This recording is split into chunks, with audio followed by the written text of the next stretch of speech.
Aaron Blake had seen many strange things in his 32 years, but nothing quite prepared him for the sight of alien delegates backing away from a transport container, like it held a nuclear bomb. "Is that thing safe?"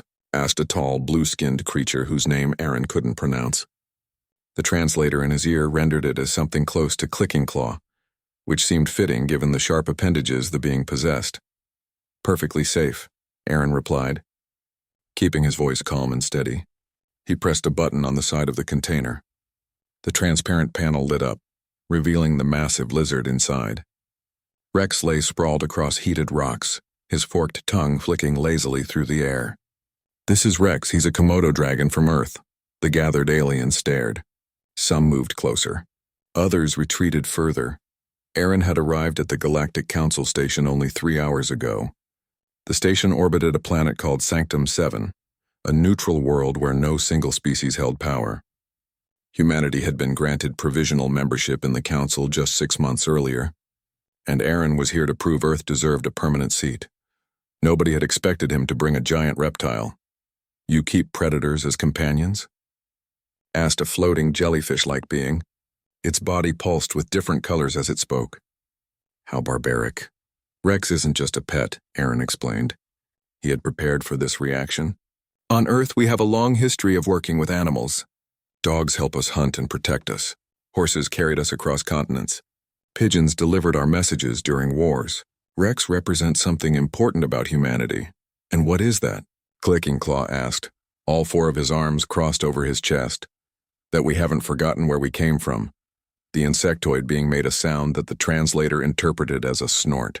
"Most civilized species move past such primitive connections. We evolve beyond our animal nature." Aaron smiled but didn't argue.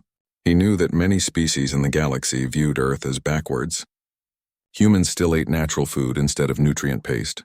They kept plants in their homes for no practical reason. They even maintained huge areas of wilderness instead of building cities everywhere. To the advanced aliens, this seemed wasteful and sentimental, but Aaron believed it was humanity's greatest strength. A small, furry creature approached the container. It had 6 legs and enormous eyes. "What does it do?" the being asked in a high-pitched voice. "Rex has incredible senses," Aaron said. "He can taste chemical particles in the air from miles away. His eyesight detects movement better than most scanners, and despite his size, he's remarkably intelligent." "Trained intelligence," Clicking Claw corrected. "Not natural thought." "Maybe," Aaron conceded. "But intelligence takes many forms." The debate might have continued, but another figure entered the docking bay. This one wore official council robes and had skin that looked like polished stone. "Diplomat Blake," the being said. "I am Stoneback, assigned to escort you to your quarters. The council has decided to allow your companion, though many members have expressed concern." "I appreciate the accommodation," Aaron replied. Stoneback's eyes lingered on Rex for a long moment. Something flickered across the alien's face that Aaron couldn't quite read. "I am of the scaled ones," Stoneback said quietly. "My ancestors looked much like your companion many generations ago. Before we evolved past such forms, do you miss it?" Aaron asked. "Looking like that?" Stoneback didn't answer. Instead, the alien turned and gestured down the corridor. "Your quarters are in Section 7. The council meeting begins tomorrow at dawn cycle.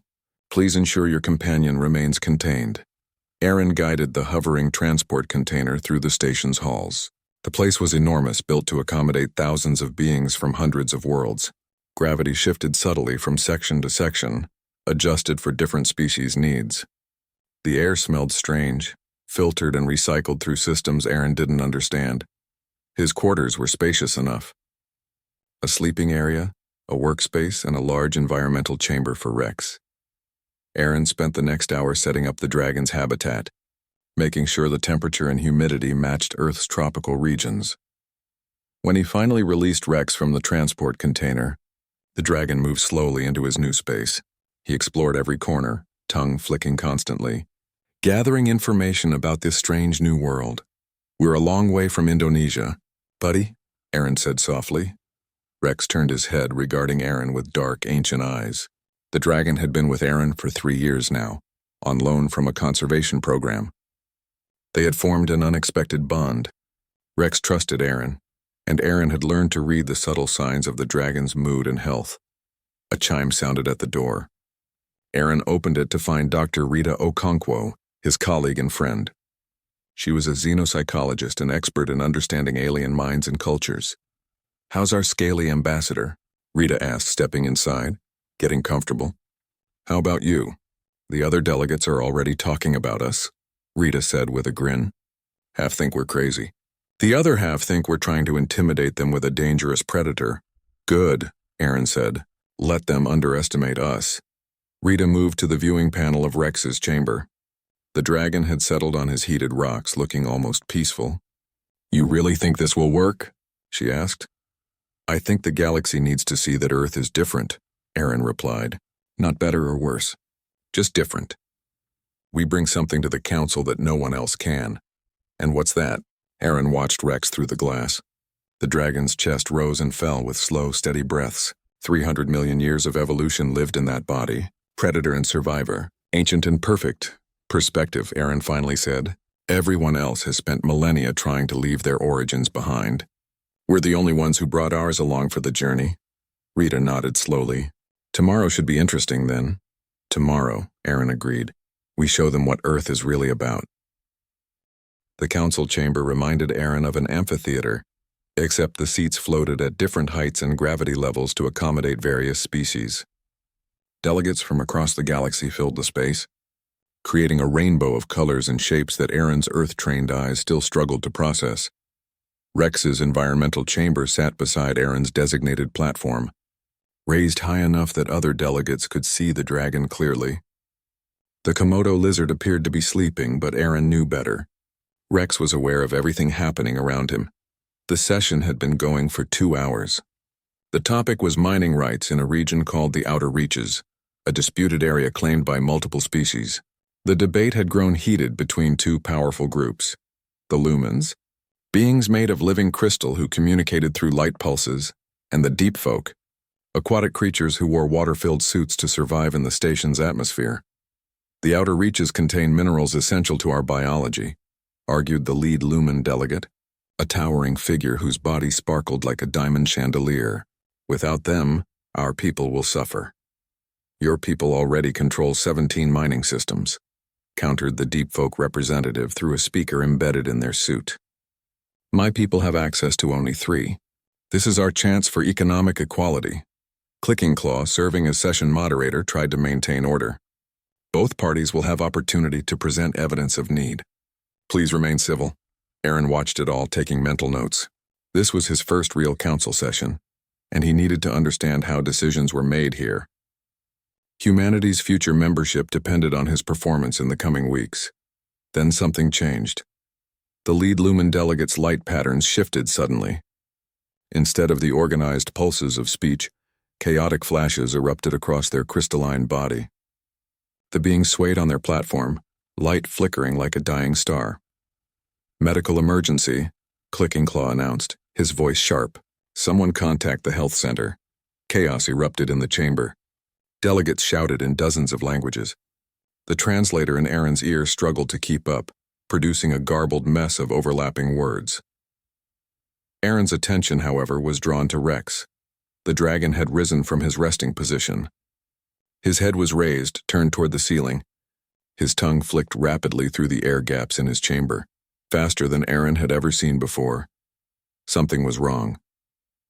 Aaron had spent 3 years learning Rex's behavior. He knew when the dragon was hungry, when he was uncomfortable, when he was tracking prey. This was different. This was urgency, Rita, Aaron said into his communicator. Something's wrong with Rex, he's sensing something. What do you mean? Her voice crackled back. I don't know, but trust me, something's in the air. Rex moved to the side of his chamber closest to the wall. He began scratching at the transparent material, a behavior Aaron had never seen before. The dragon's entire focus was directed at a maintenance panel about 20 feet away. Aaron made a decision that could end his diplomatic career. Commander Hendricks, he called to his security officer, positioned near the chamber entrance. I need you to check that maintenance panel, the one Rex is focused on. The commander, a solid man with 20 years of military experience, looked skeptical. Based on what, sir? Based on the fact that a Lumen delegate is dying, and my dragon is acting like he's found something dangerous. Hendricks hesitated only a moment before moving. His training had taught him to trust unusual intelligence sources. He approached the panel with a handheld scanner. "I'm reading a chemical signature," Hendricks reported. "Faint, but it's there. Not matching any standard station compounds." Clicking Claw turned his attention from the sick delegate. "What are you suggesting?" "Open the panel," Aaron said firmly. "Now." The insectoid moderator gestured to station security. Two guards forced the panel open. Behind it, attached to the ventilation shaft, was a small device slowly releasing a pale green gas. "Evacuate the chamber," Clicking Claw ordered. Security contained that device. The next 20 minutes were controlled chaos.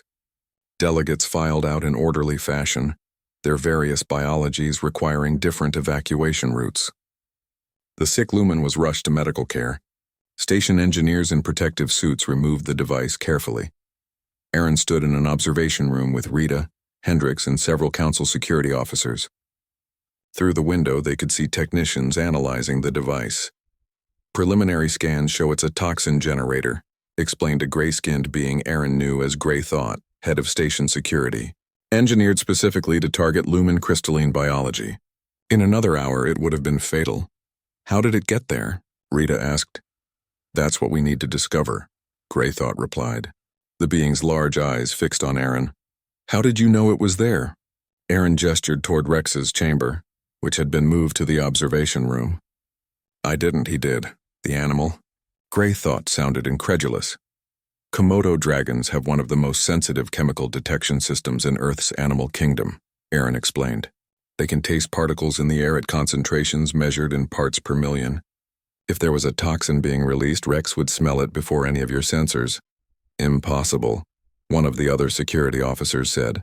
"Our systems are state-of-the-art." "Your systems are designed to detect known compounds," Hendricks interjected. "If this toxin was engineered to be invisible to standard scans, your sensors wouldn't flag it until it reached dangerous concentrations. But Rex doesn't scan for specific molecules. He tastes everything."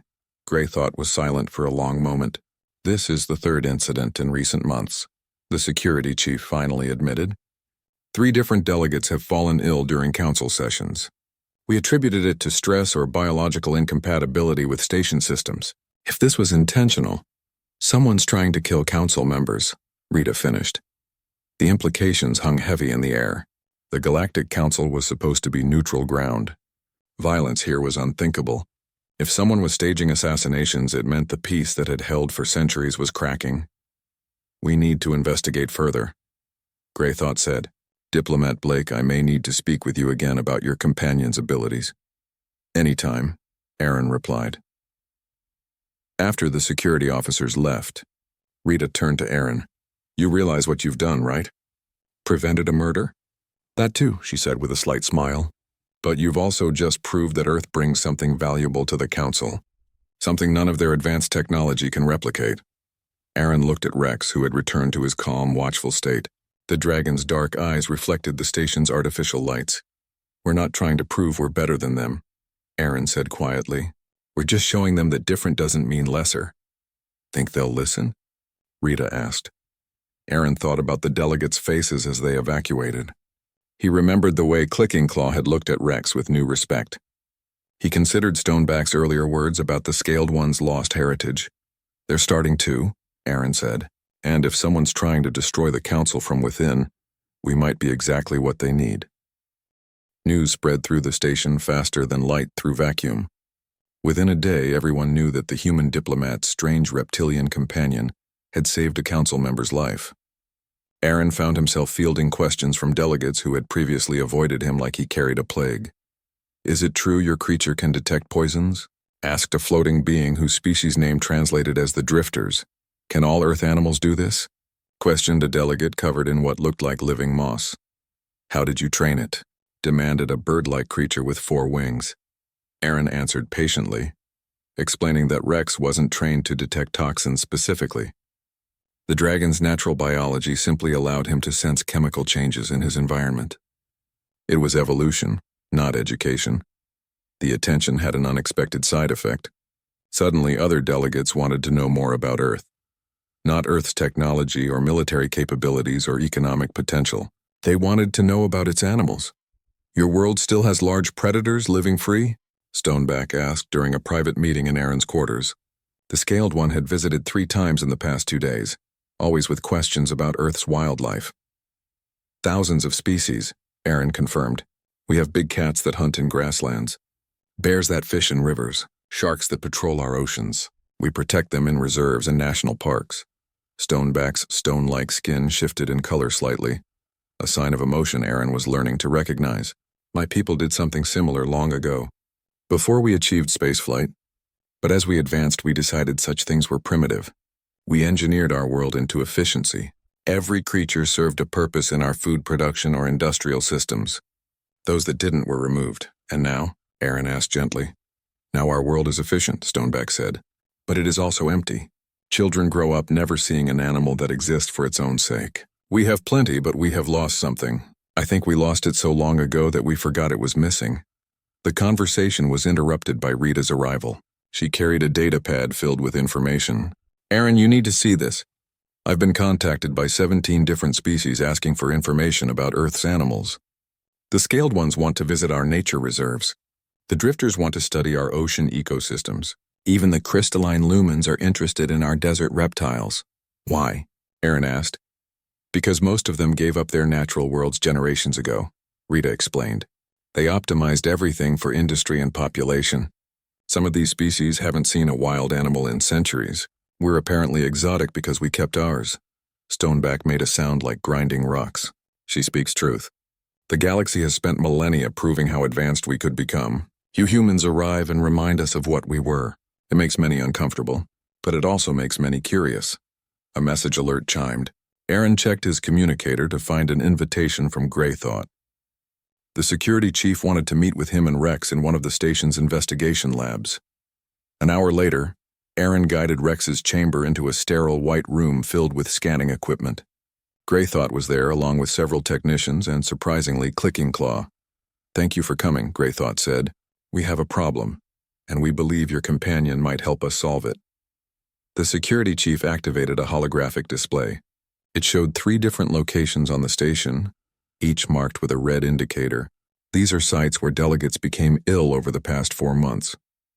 We originally thought they were unrelated incidents. Now we believe they were all assassination attempts, similar to the one Rex detected. You want him to check those locations, Aaron said. If he can detect residual traces, it might give us evidence we couldn't find with our scanners, Greythought confirmed. Clicking Claw stepped forward. I opposed your presence here, Diplomat Blake. I thought bringing a predator to the council was a sign of human arrogance. I was wrong. I formally apologize. The words coming from the proud insectoid carried weight. Aaron nodded in acceptance. Let's see what Rex can find, Aaron said. They started with the first location, a conference room where a deep folk delegate had collapsed 3 months ago. Aaron released Rex from his chamber under careful supervision. The dragon moved slowly through the space, tongue constantly flicking. Station security watched nervously, hands near their weapons.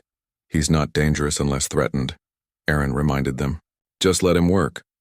Rex spent 10 minutes exploring before focusing on a ventilation grate near the floor. He scratched at it with his claws, the same behavior he'd shown in the council chamber. Scan that grate, Greythought ordered. The technicians found traces of a compound specifically toxic to aquatic biology. It had been released months ago, but Rex could still detect the residue. The second location yielded similar results. And the third? Someone has been systematically targeting council members, Clicking Claw said grimly, and they've been using toxins designed to seem like natural biological failures. Without your companion, we would never have known. Do you see a pattern in the targets? Rita asked. She had joined them for the investigation. Greythought pulled up files on the affected delegates. All 3 were voting against the expansion of the conglomerate in the outer reaches. We assumed it was coincidence. No such thing as coincidence in politics, Rita observed. A young technician, a being with multiple eye stalks, spoke up hesitantly. If I may, the toxins had to be placed by someone with station access. Not just visitor credentials, but actual knowledge of our systems. The placement in ventilation shafts, the timing, the specific biological targeting. This required detailed information. An inside job, Aaron said. Greythought's expression darkened. That means the threat is still here. Among us. As they discussed security measures, Aaron watched Rex. The dragon had returned to his calm state, satisfied with his work. To most of the galaxy, Rex was just an animal, a primitive throwback to an earlier time. But Rex had done something their advanced technology couldn't. He had found invisible threats and revealed a conspiracy. That evening, back in his quarters, Aaron received an unexpected visitor. Stoneback entered, but this time the Scaled One wasn't alone. 3 others of his species accompanied him, all elders judging by their darker coloration. "We wish to make a proposition," Stoneback said. "My people would like to establish a program with Earth. We want to study how you maintain your natural ecosystems while advancing technologically. We want to learn if it's possible to restore what we lost." "That's a big undertaking," Aaron said carefully. "We know, but seeing your companion work today, watching how you trust in abilities that we would have engineered away, it showed us something. Progress isn't just about moving forward. Sometimes it's about remembering where you came from." One of the other elders spoke, voice like crumbling stone. "We removed our tails, smoothed our scales, altered our biology to seem more civilized. We thought we were improving ourselves. Now we wonder if we were just running away from our own reflection." Aaron thought about Earth, about the parks and reserves, about the constant battle between development and conservation. It wasn't easy maintaining both, but it was worth it. "I'd be honored to help," Aaron said. After they left, Rita whistled softly. "You realize what just happened? You've opened the door for Earth to become a teacher to species thousands of years older than us."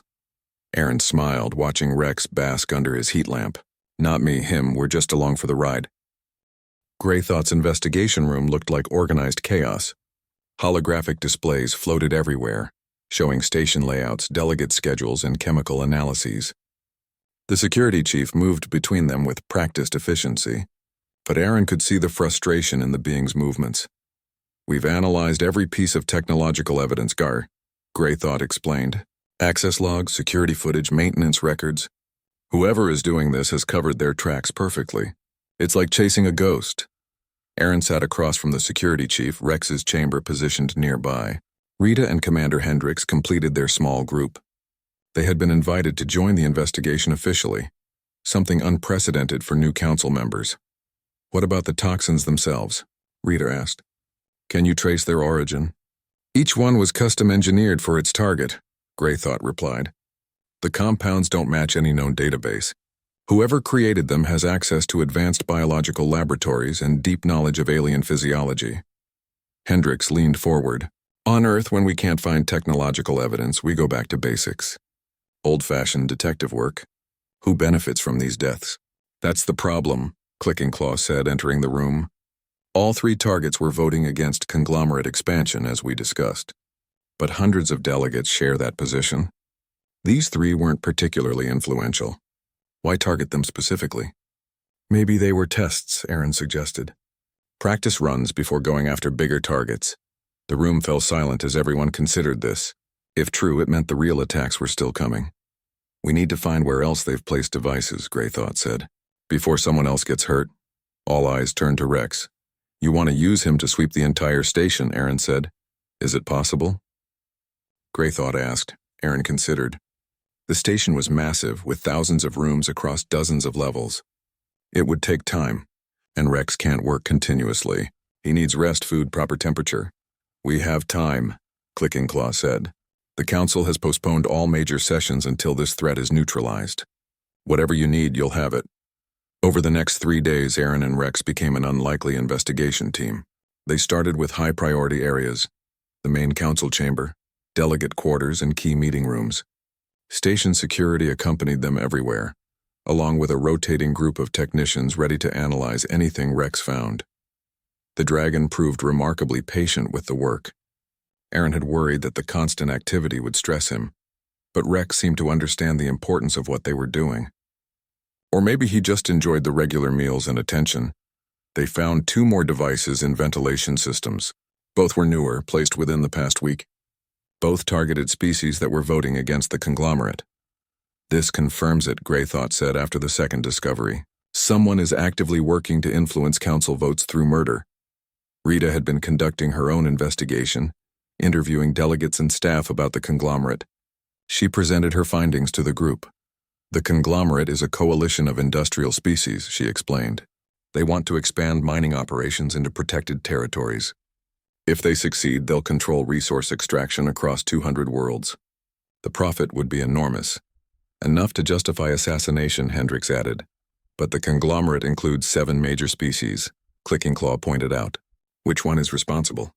Or maybe it's not one of the member species, Aaron said slowly. An idea was forming. Rita, who administers council operations? Who handles scheduling, maintenance, all the day-to-day functions? The Confluence, Rita said, checking her data pad. They're a neutral species that specializes in administrative work. They've run council operations for 300 years. And they would have access to everything, Aaron continued. Maintenance schedules, ventilation systems, delegate schedules. They'd know exactly when and where to place devices to avoid detection. Greythought's eyes widened. We never considered them because they're neutral. They have no stake in council decisions. Unless someone made it worth their while, Hendricks said. The investigation shifted focus. Instead of looking for technological evidence, they started examining the Confluence staff's activities. Financial records, communication logs, travel patterns. It was tedious work, and they had to be careful. If the Confluence realized they were under suspicion, the guilty parties might flee or destroy evidence. Rex continued his sweeps, finding 3 more devices over the following days. Each discovery provided more data points. The technicians began mapping placement patterns, trying to predict where the next device might be. They're getting more bold, one technician observed. The earliest devices were in remote locations, easy to hide. These recent ones are in high-traffic areas. The placer is confident they won't be caught. During a late-night session in the investigation room, Stoneback visited with news. My people have been asking questions among other delegates. Several species have noticed the same pattern. Minor delegates who oppose the conglomerate experiencing mysterious illnesses. Not just here on the station. On other council facilities, too. This is bigger than we thought, Rita said. Aaron watched Rex through the chamber's transparent wall. The dragon was sleeping, lit by the gentle warmth of his heating elements. Such a simple creature, really. Eating, sleeping, responding to his environment through millions of years of evolved instinct. Yet he had uncovered a conspiracy that might span the entire galactic government. On Earth we have a saying, Aaron told the group. When you want to hide something, make it complicated. People get lost in the complexity and miss the obvious. And what's obvious here? Greythought asked. That someone with complete access to council systems is systematically removing opposition to a massive corporate expansion, Aaron replied.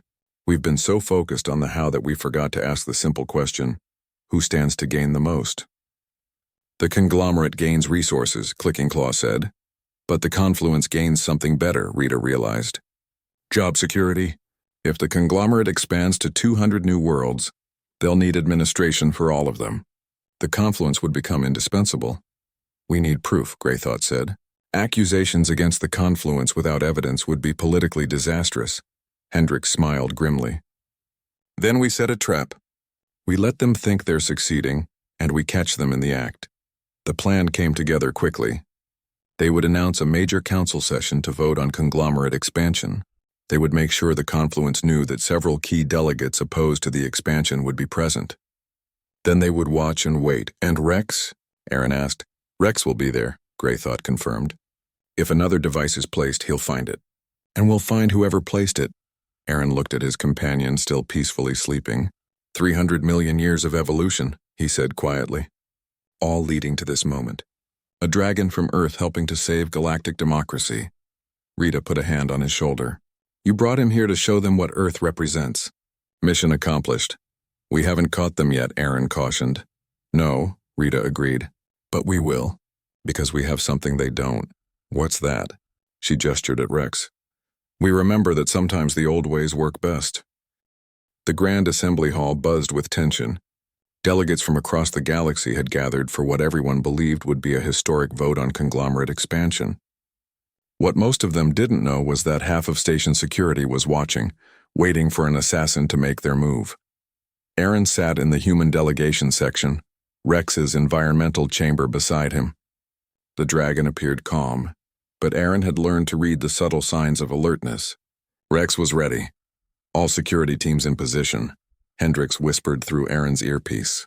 Greythought has surveillance on every Confluence staff member in the building. Understood, Aaron replied quietly. The session began with formal speeches. Delegates from the conglomerate argued for expansion, citing economic benefits and resource needs. Opposing delegates countered with environmental concerns and indigenous rights. It was all theater, really. Everyone was waiting for something else to happen. 2 hours into the session, Rex's behavior changed. His head lifted. His tongue began flicking rapidly through the air gaps in his chamber. "We have movement," Aaron said into his communicator. "Location?" Greythought's voice came back. Aaron watched Rex carefully. The dragon's attention was fixed upward and to the left, toward the upper gallery where administrative staff monitored session proceedings. "Upper gallery, left section," Aaron reported. Through his earpiece, Aaron heard rapid commands being issued, security teams quietly repositioning, surveillance focusing on the gallery. Then Greythought's voice, sharp with urgency. "We have visual confirmation." Smooth voice, senior administrative coordinator, accessing a maintenance panel. Smooth voice was a Confluence member, known for exceptional organizational skills and 30 years of loyal service. Trusted, respected, above suspicion, perfect cover. "Do we move now?" Hendricks asked. "Wait," Greythought commanded. "Let them place the device." "We need absolute proof," Aaron's heart hammered. Every instinct screamed to stop this now, to prevent another attack. But he understood the necessity. Without catching Smooth voice in the act, they had no case. Minutes crawled by. Rex became increasingly agitated, a low hiss escaping his throat. Other delegates began to notice the dragon's behavior. "Something's happening," Clicking Claw announced from the moderator's position. "Security report. Smooth voice has just placed an object in the ventilation system." Greythought's voice came through on the public channel now. "All delegates remain calm. Security is responding." Confusion erupted in the chamber. Delegates demanded explanations. Some moved toward exits. Others activated personal shields. Smooth voice, realizing the trap had sprung, ran. But station security had sealed all exits from the gallery.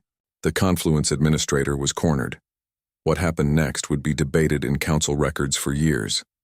Smooth voice, trapped and desperate, reached into their robes and pulled out a small device. "Nobody moves," the administrator's voice rang out, translated across multiple languages. "This is a Class 7 explosive. It will destroy this entire section of the station."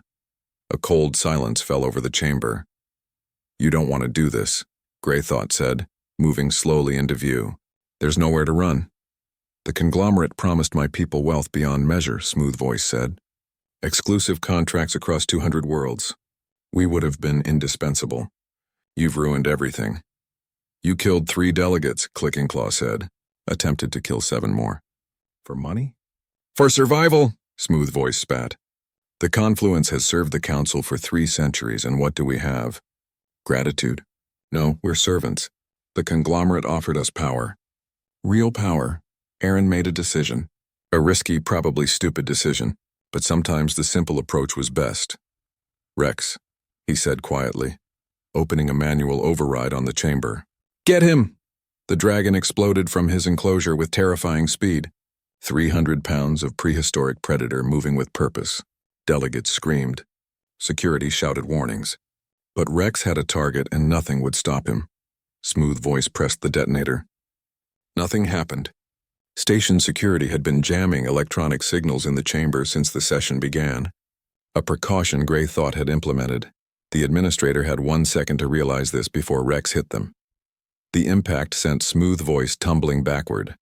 The Confluence member tried to flee, but a Komodo dragon's bite is not like other predators. It's not designed to kill quickly. It's designed to deliver venom and bacteria, then wait for the prey to weaken. Rex's jaws closed on Smooth voice's leg. The dragon's teeth didn't crush bone, but they injected a cocktail of anticoagulants and toxic proteins. Smooth voice collapsed, the venom working rapidly through their system. "Medical team now," Greythought ordered. "Detain the prisoner." Station security swarmed the gallery. Medical personnel rushed to treat Smooth voice, who was conscious but paralyzed from the venom. The explosive device was carefully secured. Aaron called Rex back. The dragon returned to his side, tongue flicking with satisfaction. "Good boy," Aaron said softly. The chamber remained in stunned silence until Clicking Claw's voice cut through. "This session is suspended. All delegates will be escorted to secure areas while the investigation concludes. In the hours that followed, Smooth Voice, facing execution for multiple murders, confessed everything. The conglomerate had approached the Confluence leadership years ago. They offered exclusive administrative contracts if the Confluence would help influence council votes. At first it was just subtle manipulation, scheduling conflicts, lost documents, small things. But when subtle methods failed, the conglomerate demanded more extreme measures. The Confluence, already compromised and terrified of losing everything, agreed to assassination. It wasn't supposed to be obvious, Smooth Voice told interrogators. Just remove enough opposition to shift the vote. The toxins were designed to seem like natural causes. No one should have known. You didn't account for Earth, Greythought observed. Earth? Smooth Voice laughed bitterly. A primitive species with animals. What could you possibly bring to the galaxy? Greythought gestured to a screen showing Rex in his chamber. Apparently perspective and justice. The next day, emergency council sessions convened. The Confluence was stripped of all administrative authority. Several member species of the conglomerate, claiming ignorance of the assassination plot, withdrew from the coalition entirely. Others faced sanctions and investigations.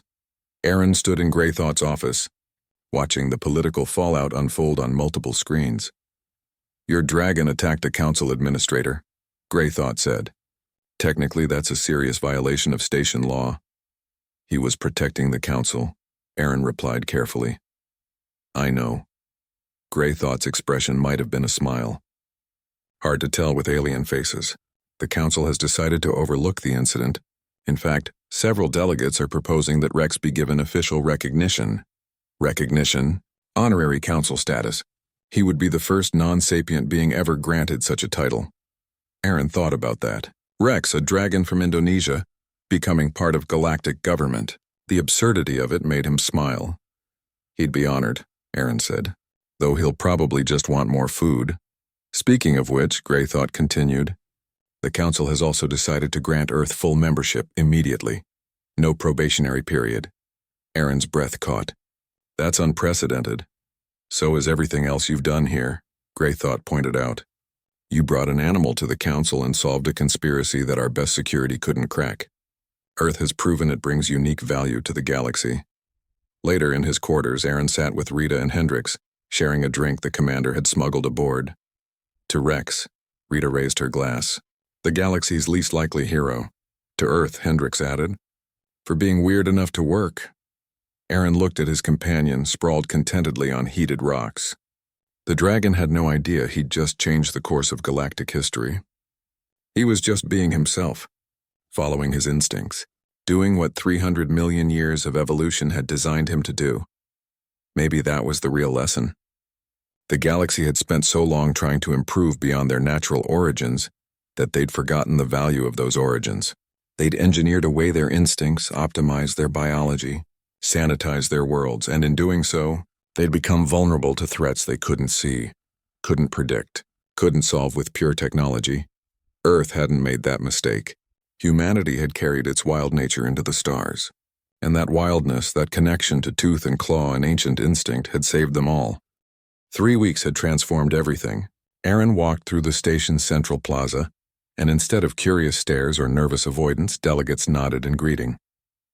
Some even approached to ask about Rex or share stories about their own planet's lost wildlife. The formal ceremony took place in the main council chamber, restored and thoroughly swept for any remaining threats. Thousands of delegates packed the space with billions more watching across the galaxy through holographic transmission. Aaron guided Rex's chamber to the center platform. The dragon, seeming to sense the importance of the occasion, sat upright and alert, clicking claw, now appointed as temporary council administrator until new neutral leadership could be established, spoke first. The Galactic Council was founded on principles of cooperation, diversity, and mutual respect. Today, we honor those principles by recognizing an extraordinary contribution to our community. The insectoid gestured toward Rex.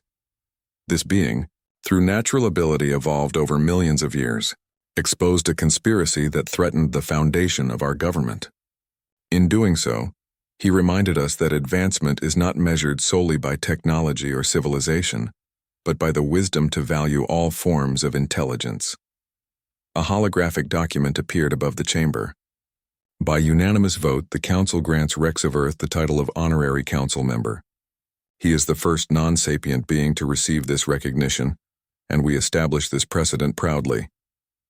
Applause erupted from thousands of different species, each expressing approval in their own way. Clicks, whistles, light flashes, and sounds Aaron couldn't begin to describe filled the chamber. Furthermore, Clicking Claw continued, Earth is granted full council membership effective immediately. Humanity's unique perspective and connection to their planetary origins has proven invaluable. We welcome them not as students learning from older civilizations, but as teachers offering wisdom we had forgotten. Aaron felt Rita's hand squeeze his shoulder. This was beyond anything they'd hoped for when they first arrived at the station. But the ceremony had one more surprise. Stoneback approached the platform, accompanied by a dozen other scaled ones. My people wish to make an announcement, the elder said. We have decided to begin the restoration project. With Earth's help, we will return our homeworld to its natural state. We will bring back the wild places, the predators, the ancient forests. We will remember what we were. Other species stepped forward with similar declarations. The drifters wanted to study Earth's oceans. A crystalline species wished to learn about desert ecosystems. Even some deep folk expressed interest in understanding how Earth maintained balance between technology and nature. You've started a movement, Rita whispered to Aaron. Half the galaxy wants to be more like Earth now. After the ceremony, Aaron found himself in a private meeting with the Council's senior leadership. Greythought was there, along with Clicking Claw and representatives from the major species. We have a proposition, Greythought said. Earth's approach to coexisting with nature is clearly valuable. We want to establish a formal program, cultural and scientific exchanges with Earth serving as a center for ecological study. We're also interested in your other animals, added a Lumen delegate, their crystalline body pulsing with eager light. You mentioned dogs, horses, pigeons. What else does Earth have? Aaron couldn't help but smile. Where do I start? We have octopuses that can solve puzzles and squeeze through tiny spaces, ravens that use tools and remember faces, dolphins that communicate with complex languages, elephants that mourn their dead and remember events from decades ago. The delegates listened with rapt attention. These were species that had conquered faster than light travel, mastered genetic engineering, and built stations that housed millions. Yet they were fascinated by stories of Earth's animals. There's something else, Commander Hendricks added. He'd been quiet during most of the meeting, but now he leaned forward. Several species have approached me about Earth's military animals. They want to know about our combat training programs. Greythought's expression became serious. The galaxy just witnessed how effective a properly utilized Earth creature can be in security situations. Several governments are interested in similar partnerships. We'll have to be careful with that, Aaron cautioned. Animals aren't weapons. They're partners. That distinction matters, agreed, Greythought said, which is why we want Earth to lead the training programs. Teach us your methods. The meeting lasted hours, covering everything from conservation programs to diplomatic protocols. By the end, Earth had commitments for over 50 different exchange programs with alien species.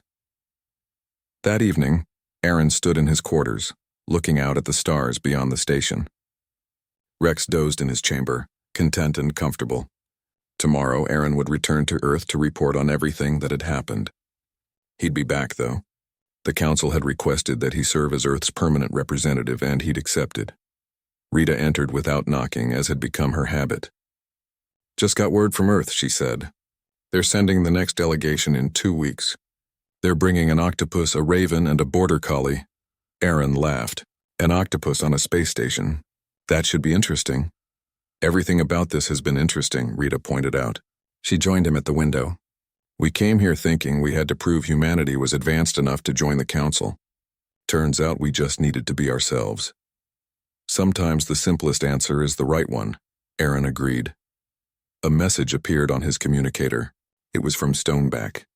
The Scaled One had sent images of his homeworld, showing vast swaths of land being cleared of industrial development.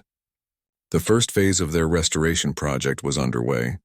They were bringing back the forests their ancestors had known. You know what's funny? Rita said. Every species out here spent millennia trying to leave their animal nature behind, trying to prove they were more than just evolved creatures. And here we are, showing them that maybe that was the wrong goal all along. Aaron thought about Earth, about the lions in African preserves and the whales in the oceans, about the parks where children could see wild animals and the reserves where endangered species were protected. Humanity had fought wars over these things, struggled with the balance between progress and preservation, but they'd never given up on it. They'd never decided that their connection to nature was something to be ashamed of or engineered away. "We're not smarter than them," Aaron said. "We're just stubborn. We held on to something everyone else let go, and it turned out to matter." Rex stirred in his chamber, opening one eye to look at Aaron. The dragon's gaze was ancient and knowing, carrying the weight of millions of years of survival. "Good night, buddy," Aaron said softly. "You've earned your rest." The dragon closed his eye and returned to sleep, unaware that he'd become the most famous animal in galactic history. Unaware that his simple act of following his instincts had changed the course of interstellar politics, or maybe he knew and just didn't care. He was a Komodo dragon after all. He existed. He survived. He did what nature designed him to do, and sometimes that was enough. Aaron looked back at the stars, thinking about the future. Earth would send more ambassadors, more animals. Dogs would walk the halls of alien stations. Ravens would solve problems for fascinated scientists. Octopuses would show the galaxy what intelligence looked like without hands or spoken language. Humanity would teach the galaxy to remember its roots, to value the wild things, to understand that progress wasn't about leaving nature behind, but about carrying it forward. And it had all started with one diplomat and one dragon. "To the future," Rita said, raising an imaginary glass. "To the past," Aaron countered, "and everything it taught us." "To both," Rita decided, "because maybe that's what humanity brings to the galaxy. The ability to honor where we've been while reaching for where we're going." Aaron nodded. That sounded right. Earth wasn't the most advanced species. They didn't have the best weapons or the fastest ships or the most sophisticated technology, but they had something nobody else had. They had wolves and eagles and sharks and dragons. They had a planet still teeming with wild things. They had a connection to their origins that they refused to sever. And in a galaxy that had forgotten the value of such things, that made all the difference. Outside the window, ships came and went from the station, carrying delegates from thousands of worlds. Each of those worlds had once been wild like Earth. Each had once hosted creatures as magnificent as Rex. But most had paved over those places, optimized those creatures out of existence, chosen efficiency over diversity. Earth had chosen differently, and now the galaxy wanted to learn how. Aaron smiled. It was going to be an interesting future, for humanity, for Earth, and for all the animals who would now walk among the stars. Rex snored softly in his chamber, dreaming dragon dreams, and the galaxy spun on, forever changed by one simple truth that humanity had always known. Sometimes the old ways are the best ways, and sometimes being primitive is exactly what the future needs.